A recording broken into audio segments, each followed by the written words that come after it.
Hello students, I am Pramila ma'am. तर आज आपण वाक्यांचे प्रकार पाहणार आहोत. तर ते दोन प्रकारचे आहेत.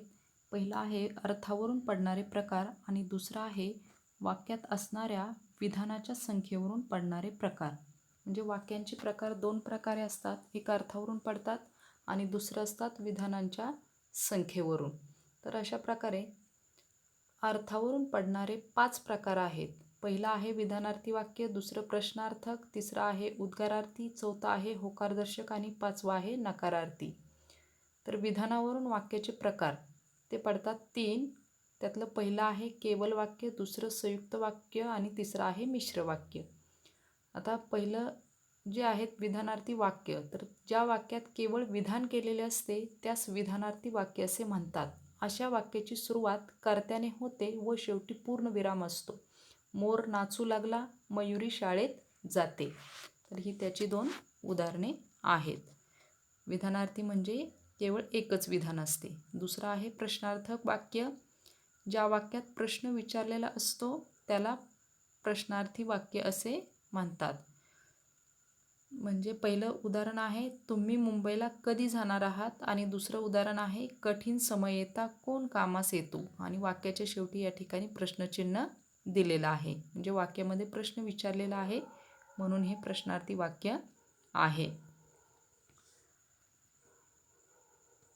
तिसरं आहे उद्गारार्थी वाक्य. म्हणजे ज्या वाक्यात भावनेचा उद्गार काढलेला असतो त्यास उद्गारार्थी वाक्य म्हणतात. याच्यामध्ये आनंद असेल, दुःख असेल, आश्चर्य असेल. उदाहरण आहे अबब केवढा मोठा साप. याच्यामध्ये आश्चर्य दिसते. चौथा आहे होकारदर्शक वाक्य. या वाक्यातून होकार दर्शवला जातो त्यास होकारदर्शक किंवा करणरूपी वाक्य असे म्हणतात. नेहमी खरे बोलावे हे त्याचं उदाहरण आहे. पाचवा आहे नकारार्थी वाक्य. ज्या वाक्यातून नकार दर्शवलेला असतो त्यास नकारदर्शक वाक्य असे म्हणतात किंवा अकरणरूपी वाक्य म्हणतात. कधीही खोटे बोलू नये, दुसऱ्याची निंदा करू नये. विधानावरून वाक्याचे प्रकार जे पडतात ते आहेत. पहिला आहे केवल वाक्य. तर केवल वाक्यामध्ये एकच मुख्य क्रिया असते. याच्यामध्ये एकच उद्देश व एकच विधेय असते. त्या वाक्यास केवल वाक्य किंवा शुद्ध वाक्य म्हणतात. उदाहरण सूर्य रोज पूर्वेला उगवतो आणि दुसरं आहे त्याचे डोळे लाल झाले. म्हणजे या वाक्यात एकच कर्ता आणि एकच क्रियापद असते. त्या वाक्यास केवल वाक्य म्हणतात. दुसरं आहे संयुक्त वाक्य. जेव्हा 2 किंवा अधिक केवल वाक्ये खालीलपैकी प्रधानत्वसूचक उभयान्वयी अव्ययांनी जोडली जातात तेव्हा अशा वाक्यास संयुक्त वाक्य म्हणतात. तर त्याच्यामध्ये जी उभयान्वयी अव्यय आहेत आणि व शिवाय अथवा किंवा की पण परंतु परी म्हणून सबब अशा प्रकारे उभयान्वयी अव्यय आहेत. तर ते आहे समुच्चयबोधक, विकल्पबोधक, न्यूनत्वबोधक आणि परिणामबोधक. तर अशा प्रकारे उभयान्वयी अव्ययांनी 2 किंवा अधिक केवल वाक्ये जोडली जातात आणि त्यावेळी संयुक्त वाक्य तयार होतं. त्याच्यामध्ये समुच्चयबोधक, आणि व शिवाय, विकल्पबोधक, अथवा किंवा की, न्यूनत्वबोधक, पण परंतु तरी, परिणामबोधक, म्हणून सबब अशा प्रकारे ही समुच्चयबोधक अव्यय असतात. तिसरं आहे मिश्र वाक्य. मिश्र वाक्य म्हणजे जेव्हा एक प्रधान वाक्य व एक किंवा अधिक गौण वाक्ये उभयान्वयी अव्ययांनी जोडलेली असतात तेव्हा तयार होणाऱ्या वाक्यास मिश्र वाक्य म्हणतात. त्याच्यामध्ये सुद्धा की, म्हणून, म्हणजे, कारण का, की, कारण की, म्हणून, यास्तव, जर तर, म्हणजे, की अशा प्रकारे उभयान्वयी अव्यय त्याच्यामध्ये येतात. आता पुढे बघा प्रश्न. गरिबांचा तिरस्कार करण्यात येतो पण ते पाप आहे. वाक्याचा प्रकार ओळखा. आता याच्यामध्ये बघा गरिबांचा तिरस्कार करण्यात येतो पण ह्या उभयान्वयी अव्ययानं जोडलेले म्हणजे ते आहे संयुक्त वाक्य. दुसरं आहे बघा प्रश्न. मला परीक्षेत पहिला वर्ग मिळावा. हे कोणते वाक्य आहे? आता ही याच्यामध्ये आज्ञार्थी आहे, विद्यार्थी आहे, संकेतार्थी आहे. तर याच्यामध्ये हे विद्यार्थी आहे म्हणजे विधानार्थी आहे. आकाशात जेव्हा ढग जमतात तेव्हा मोर नाचू लागतो. हे वाक्य कोणत्या प्रकारचे आहे? आता याच्यामध्ये जेव्हा तेव्हा आहे म्हणजे तेव्हा मोर नाचू लागतो. तर त्या ठिकाणी जेव्हा आकाशात ढग जमतात म्हणजे मिश्र वाक्य, जेव्हा तेव्हा मिश्र. केवढा मोठा धबधबा हा. वाक्याचा प्रकार सांगा. आता याच्यामध्ये आश्चर्यकारक आहे, उद्गारवाचक चिन्ह आहे, म्हणजे उद्गारार्थी चिन्ह, उद्गारार्थी वाक्य.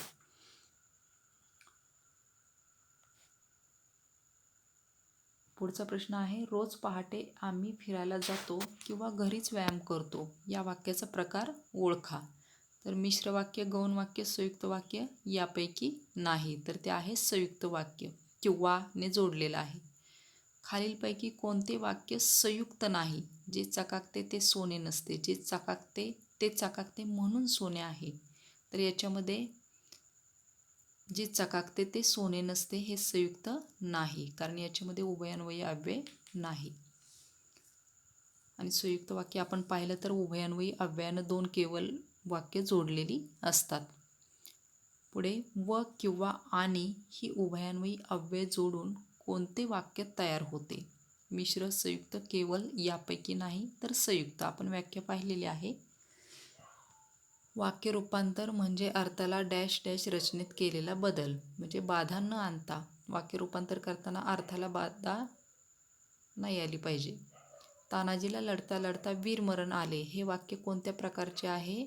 याच्यामध्ये एकच कर्ता क्रियापद हे वाक्य आहे केवल वाक्य. खालील वाक्याचा अर्थानुरूप प्रकार ओळखा. याच्यामध्ये उदाहरण आहे, सचिन क्रिकेट चांगले खेळतो. आता हे आहे सचिन क्रिकेट चांगले खेळतो. याच्यामध्ये आज्ञार्थी नाही, स्वार्थी नाही, नकारार्थी नाही, हे आहे विधानार्थी. पुढे राजांनी गनिमी कावा करण्याचे ठरवले तेव्हाच खानाचा पराभव निश्चित झाला. ही वाक्यरचना कोणत्या प्रकारची आहे? जेव्हा तेव्हा, म्हणजे ही वाक्यरचना संयुक्त नाही, केवल नाही, संकेतार्थी नाही, ही आहे मिश्र. जेव्हा तेव्हा म्हणजे मिश्र. गरजेल तो पडेल काय? हे वाक्य कोणत्या प्रकारात मोडते? म्हणजे जो गरजेल तो पडेल काय, जो तो, हे आहे मिश्र वाक्य. सूर्य बराच वर आला आहे पण तो ढगाने व्यापला आहे. या वाक्याचा प्रकार ओळखा. आता आपण दोन याच्यामध्ये केवल वाक्य पाहतोय. सूर्य बराच वर आला आहे, पणने जोडले संयुक्त वाक्य. संयुक्त वाक्यातील पोट वाक्य प्रधान वाक्याशी उभयान्वयी अव्ययाने जोडलेले असतात. दुसरं आहे, उभयान्वयी अव्यय वेगळी केली की सर्व पोट वाक्य केवल वाक्य राहतात. तर याच्यापैकी विधानं, वरील दोन्ही विधाने बरोबर आहेत, चूक आहेत, की पहिलं बरोबर दुसरं चूक आहे, की पहिलं चूक दुसरं बरोबर आहे? तर याच्यामध्ये पहिलं आहे, पोटवाक्य प्रधान वाक्याशी उभयान्वयी अव्ययाने जोडलेले असतात, हे बरोबर आहे.